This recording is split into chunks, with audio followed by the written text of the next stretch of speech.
Africa. This is no comparison.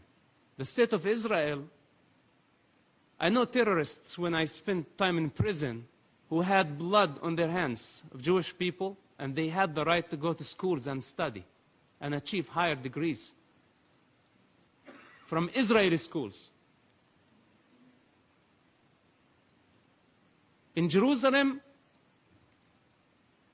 the Israeli government give the Muslims the right to worship on Temple Mount, and in the meantime does not give the right to the Jewish people to practice their religious freedom on Temple Mount.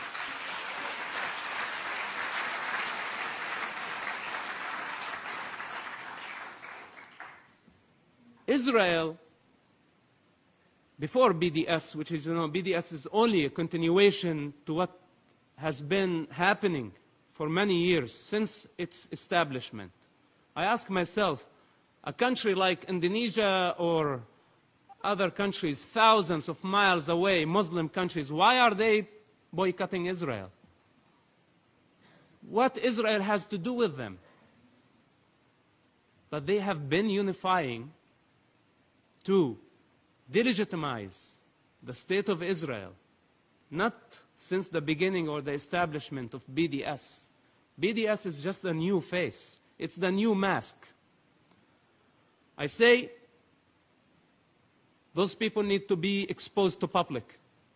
They are creating, as they created the chaos and the division within the Palestinian society, and they blamed Israel, now they are doing it on a global scale to make everybody hate Israel and to turn Israel's friends against it, to turn other democracies against Israel.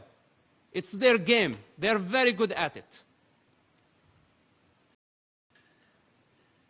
One of the most powerful tools to stop them, I say, stop giving them money. Instead, I'm about to conclude. Instead of empowering them against the Palestinian people, empower the Palestinian people, empower the individual against them. Create jobs, create opportunities. This is what we need. I'm actually very pleased to know and about this example. Those settlements that they say settlements, those are great communities and great opportunities to create and establish more industrial zones, to create job opportunities for the Palestinian people. This is what they need. They need education, they need economy, they need prosperity, they need to feel safe. This is more important than all the political and religious agendas that their leaderships, the separation, when I say the hypocrites. Two types of Palestinian leaderships. One is terrorist, and the second is hypocrite. And leadership, by the way, is more dangerous, in my opinion, than the... Because the terrorists, you know how to deal with them. But the hypocrite leader, you don't know their true color, you don't know how to respond to them.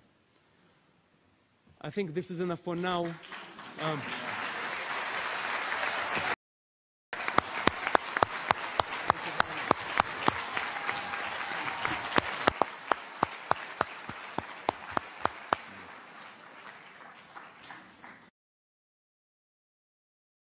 Hamas, a listed terrorist group, was found using UNRWA schools and hospitals in Gaza to store rockets and weapons designed to kill Israeli citizens. Yet the Prime Minister has planned $15 million in new funding for UNRWA. Even worse, UNRWA staff have been suspended and fired after inciting anti-Semitic violence. Why is the Prime Minister restoring funding to an organization that's been linked to Hamas? The Right Honourable Prime Minister. Mr. Speaker, I was happy the UN Secretary General to Ottawa last night to highlight that, in fact, Canada is willing and open to re-engaging with the world in a positive, constructive way, because quite frankly, Canadians expect us to be helpful in the world. And as we look at different ways of engaging, ways of supporting the United Nations in the good work that it does, we will, of course, look at all the various things that this government, the past government, canceled for political reasons. Okay, thank you very much for inviting me. You know, the also national security. But in the 1990s, Koreans started. I understand that many Israeli books were translated to Korean language, and there are writers such as Ephraim Kishon and Amos Oz. Some of them became. How so many Jewish people became genius? So they think that it's a big compliment. It is not, because already you know, the 23% of Nobel Prize winners are Jewish people. So Korean women want to know what is the secret. They found that the secret is in this book. That's why they read first, and then they read to their children from very early age.